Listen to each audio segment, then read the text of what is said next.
салом шунавандаҳои гиромӣ. силсила гуфторҳои хониши бадиӣ. ба таваҷҷӯҳи шумо рамани теғи пурасрори Ҳабибулло Ёров дар қироати корманди шоистаи Тоҷикистон Бобохон Сатторӣ.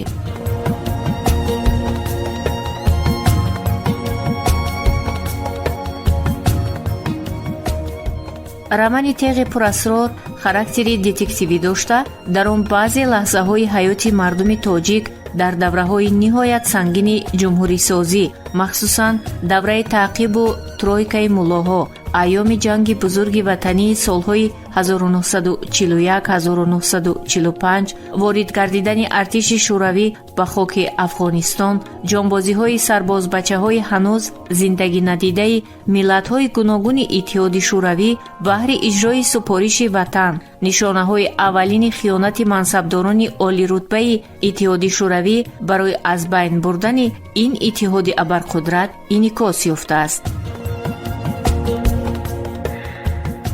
тамоми ҳодисаву воқеаҳо бо як хати сюжет бандубаст гардида, қаҳрамони асосии асар Саёд аз айёми кӯдакиву наврасиаш то ба давраи камолот хонандаро аз худ дур шудан намемонад. хонанда дар раман ба қиссаи ширину ҷонгудози ишқу муҳаббати ҳақиқӣ низ рӯбарӯ меояд. бовар аст ки баъди шунидани рамани теғи пурасрор фикру мулоҳизаҳои худро барои рангоранг шудани барномаҳои радио ба мо менависед.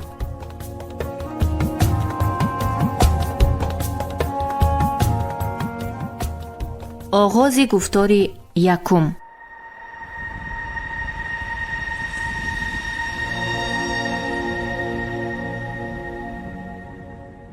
صحرای سنگیستان. چرخبال برابر غروب آفتاب در دشت وسیع سراپا قم و ریگزار سنگیستان توقف کرد. این مرغ آهنین بال تقریباً 1.5 متر بلندتر از زمین ریگزار معلق ایستاد. شمالی پربال‌های کلان کلان بالایش که با سرعت دور می‌خورند قم و گرد خاک را به اطراف پاش داده فضای آفتاب شینمی دشت را تیره تر می‌گردانید. جسمی کفلیز مانند چرخبال در هوا از شدت دورزنی پربال‌ها با غورش ماتار سخت تکان می‌خورد. در پهلویش گشاده شده از آن اول بسته تسمه پیچ بیرون پرید. سپس از پی آن نفر آزاد به بیرون جهیده برابر نوک پایهایش بر ریگزار برخوردن، زانوهایش را مایل به نشستن قطع کرده خود را خارپشتوار لنده کرده به زمین پرتافت و با دو کف دست گوشها و با بازوانش روی و دهان و بینیش را از هجوم طوفان ریگ و خاک پناه داد. صدای چرخبال این لحظه بلندتر شد و سرعت پربالهای آن هم افزوده قم و ریگ صحرای سنگیستان را چون گردش دیوباد باری دیگر به هوا خیزانده به سر و تنی مردی خارپشتوار بلنده شده پاش داده چون ببر غورید و یک باره سرعت گرفت. این منظره از توقف چرخبال تا از نو سرعت گرفتنش همگی چند ثانیه وقت را گرفت و خلاص. پس از گذشتن دیوباد چرخبال و اندک پس شدن چنگ و غبار، لنده خارپوش مانند سر از احاطه بازوانش رها کرد. بعد آهسته آهسته قامتش را راست نمود، گرد و خاک و قمی سر و تنش را سراسیمه افشاند و با ریمالچه نرم و نمناک مخصوص کاغذینی که از بسته ای از جای برآورده‌اش بیرون کشیده بود روی و چشمان و لب و دهانش را پاک کرد. کاغذ ریمالچه سیاه شده را به زمین پرتافت. همان لحظه چیزی به خاطرش رسید و آن را خم شده گرفته به جیب انداخت. از خود خردترین نشانه نباید گذاشت. این نشاندادی دستورالعمل را زیر لب به اختیار تکرار کرد. هرچند که در این ریگزار سوزان و ناپیدا کنار به گمان او را کسی دنبالگیر باشد، ولی رعایت قطعی دستورالعمل حتمی است و این پیش از همه برای بخطری خود او مهم است. وی سبق‌های در درس‌های مخصوص گرفته و تأکید اینسترکتوری فردیش را فوراً به یاد آورد. رزویدکچی از ایزی انگشتانی از بی احتیاطی در چیز گذاشتهش، از پسمانده سیگار یا اشیای دیگری نظرناگیری روی راه پرتافتهش، از تگمه‌ای در جای حادثه افشانیدهش، از طرز خوراک‌خوریش در آشخانه و طربخانه، از نگاه‌های بی‌جایش در جای‌های جمعیتی و غیره، حالت و چیزهایی در نظر اهمیت نداشته می‌تواند فاش گردد. مسافری دشت به سمت پرواز چرخبال نگریست. آن رو به شمال الکی خیلی دور رفته بود. برابر رها یافتن از منطقه خوفناک، بلندی ضروری پرواز را انتخاب نموده آهسته آهسته خرد شده، اول به کفلیز خردکک، بعد به نقطه تبدیل یافته نهایت ناپدید گردید. مسافر تأثیراتی از این پرواز گرفته‌اش را پیش رو آورد. از چرخبال موضع سنگستان صحرای ناپیدا کناری را میماند. صیاد از دل گذراند: خدا نگاه دارد. پای پیاده از مشرق به مغرب این و حسرت را در یک سال هم عبور کرده نمی شود. صیاد می دانست که چرخبال او را در کدام یک کنج و کنار این دشت رها کرده نیست، ولی خدا کند که در یگان موضع نزدیک به آبادی ها باشد. از این رو در پهنای آن وقت نشانه های حیات با خردترین جزئیاتش به نظرش چون در کف دست بر الان نمایان شدن گرفتند، اندک اندک تسکین یافت. دشت پر از شترخوار، جار جا کلبه های با پای دیوار ساخته شده که اطرافشان نیز با پاخص دیوارهای بلند احاطه شده، از درهای چوبین خرد آنها گاه گاه زنهای چادر به سر یا مردانی برهنستر ریشدار کرته و ایزار سفید پوش کمزلدار در و برا می کردند. صیاد چون این کلبه های لاین و پاخص دیوارهای قرغن مانند اطرافی آنها را که حولی های درون و بیرون کلبه ها را احاطه نموده است، سالهای پیش در کابل و اطراف کابل نیز بسیار دیده بود. همچنین زیاد دیده بود که زنهای این کلبچه های فقیرانه همه چادر پوش بودند و با اطرافیان تنها از پس طور میده بافی روسری می نگریستند و نه همه مردهایی به این کلبه های اطرافشان قرآن گرفته وارد شونده به حولی درون با میل خاطر پا می نهادند. رعایه آداب محرم و نامحرم بر شریعت اسلام در این ملک اثر خاص که حکم قانونی گرفته است. در صحرای سنگستان این منظره برای صیاد آشنا باز هم جالبتر وانمود می گردید. کلبه های پاخسگینی پست و پستک و لای قرغان های سر به فلک کشیده با همان اسلوب کابولی حولی درون و حولی بیرون ساخته شدند، ولی این حولی لای قرغان ها نسبت به حولی های کابل و اطراف آن فرق داشتند. کلبه ها در کابل و اطراف آن نسبتاً بر هوا بودند. دورادور بام های هموار آنها تا زانو حتی بلندتر دیوار داشته. در یک برج آن نوشره کوتاه کوتاه چوبین یا آهنی یا که لوله رزینی نصب شده به نظر می رسید که باران و برفی در زمستان آب شده به حضور شاریده می رفتند. از بس که تابستان اهل خانواده مردمی عادی شبانه روی بامها برآمده می خوابیدند، دیوارهای اطراف بامها به آن خاطر است که کودکان در خواب مبادا غیلیده سرازیر نافتند. کلبه های این موضع عادی نسبتاً پستک بالای دیوارهای قفسی از 1 متر هم زیادتر پناه داشته، بامهایشان از سبب کمچین بودن چوب و تخته با خشت خام گنبد مانند ساخته شدند که این اسلوب تا حد داخل خانه را از تفسی چون آتش سوزان آفتاب سنگیستان امین می داشته است.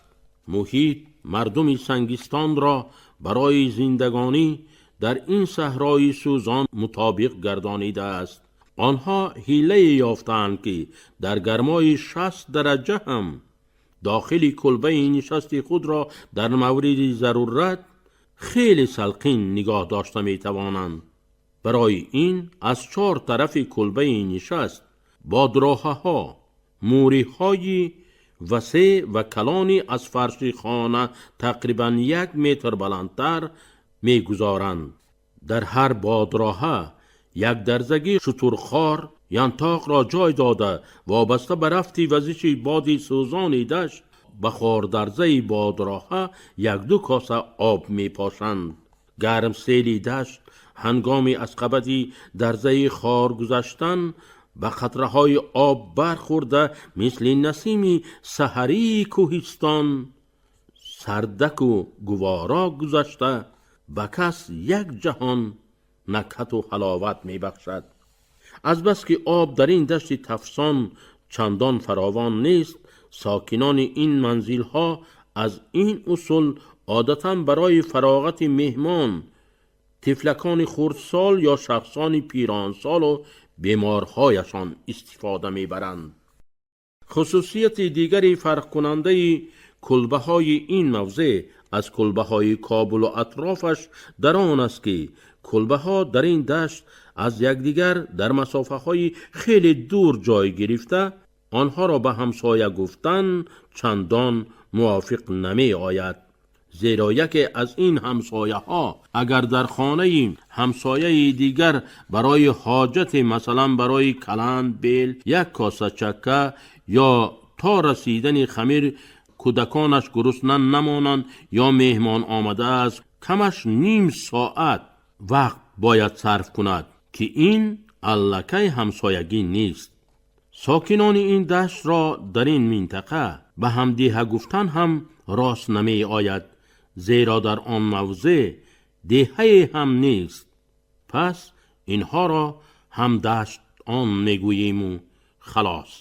همدشتانی که در فصل گرما از اول ماه می تا به آخر اکتبر یعنی 6 ماهی رسا روزانه از تصفی آفتاب سوزان سایه های همان دیوارهای بلند لای قرغان ها نجاتشان می دهند از جنس درخت. در این موضع احیان بوتگی های 1-1.5 متر قد کشیده به نظر می رسد که ساحه کافی برای فراغت 1 لحظه انسان هم ندارند. در این دشت تفسان پس از چاشت تا نزدیکی آفتاب شینم پناه آوردن در سایه چنین بوته ها مثل آن است که در نزد تنور پر از علنگه آتش آشخانه بامپوشدار ایستاده باشی. ساکنان دشت در این فصل اساساً شبانه فراغت دارند. با وجود آن که برق نیست، مهتاب شب‌های شبیه روز بسیار کارهای خواجگیداریشان را از قبیل خشت‌ریزی، کاریزکاری، خارکنی و غیره پس از اندک پس شدن تفتی قم و رگ دشت انجام می دهند. زنان و کودکان عموماً اهل خانواده رخت خوابشان را روی حولی ها پهن می کنند که پس از گذشتن پاس از شب تفسی هوا فرامده تا آفتاب براحت خواب می روند. به بخت ساکنانش این دشت فصل سرما ندارد. پسترین حرارت زمستان در این منطقه 18-20 درجه گرم است و احیان در ماه‌های اکتبر فوریه بارانک کوتاه میبارد که آن هم اگر گاه چنگی خاک توده راه را شیناند، گاه دیگر قطره‌های باران خاک حبابچه ها را روی راه از خود باقی میگذارند و خلاص. برف و جاله عموماً خاصی این منطقه نیست. آبی نوشیدنی از شاخهای روی کشاده در هر جای دشت بوده با ستیل و رسن کشیده گرفته می شود. کشتزار ندارند، زیرا این دشت نه خاک دارد و نه آب و آبیاری. یگانه واسطه روزگار گذرانی مردم چارواداری است، آن هم از 3-4 سری اشتر، از 20 تا 50 سر بز و گوسفندانی دمدارک بزمانند عبارت است. در آن دشت آنچه صیاد پیخست کرد، گاو و گوساله عموماً جای هم به نظر نمی رسید. عجب نه این نوع چاروا و محیط این دشت سوزان تاب آور نباشد. بنابراین در دشت اندک دورتر از این کلبه ها یا در اطراف آنها بز و گوسفندان زیاد چرا می کردند که بین آنها اشتران گردن درازی پاچه بلندی 1 یا 2 کوهانه نیز گشت و گذار نموده بطه های ینتاق را تنبلانه با لبهای غفص و دراز خود می پلماسیدند. چند سگ و 3-4 نفر بچه های 10-12 ساله که گویا مالبانی می نمودند جا جا به بازی خود اندرمان بودند. صیاد این منظره را، آن کلبه های توده بز و گوسفندان، اشترانی ینتاق خور و چوپان بچه ها و سگ‌هایشان را در صحرای سنگیستان طی بیش از 1 ساعت پرواز چرخبال بسیار مشاهده نمود. از بس که چرخبال از خوف هدف تینگیر مجاهدان گردیدن خیلی پس پرواز می کرد، صیاد هر یک جزئیات این دشت را به خوبی می دید و مشاهده می نمود. حتی قبرستان های خرد یانه و تل های ریگ را هم دیده می گذشت. از وابستگی که ساکنان آن دشت با همدیگر دارند، تنها همین گورستان های عمومی آنها بوده است. با وجود آن که کلبه ها از همدیگر دور دور جای گیرند، هر 20 خانواده در اینجا یک گورستان عمومی دارند. شاید این هم به آن خاطر است که تاقه‌گورهای پهن و پریشان در این دشت سوزان در اندک مدت می تواند از بین روند، در حالی که گورها در این موضع بسیار نظرناگیر بوده. در اول گرانیدن میت تنها از یک توده پستک قم و ریگ عبارتند و بالایشان سنگ چیده شده است و با مرور زمان بادی سرسر و تند گاه در دشت پیدا شونده خم و گرد خاک و میدریگ آنها را از خالگی های بین سنگ ها بیرون کشیده و پاش داده تیپچه گر را هموار می کند. از این گر تیپچه ها فقط سنگ توده های پستک جا جا می مانند و خلاص. انا همین است حالت گورستان های موضع سنگیستانی این ملک.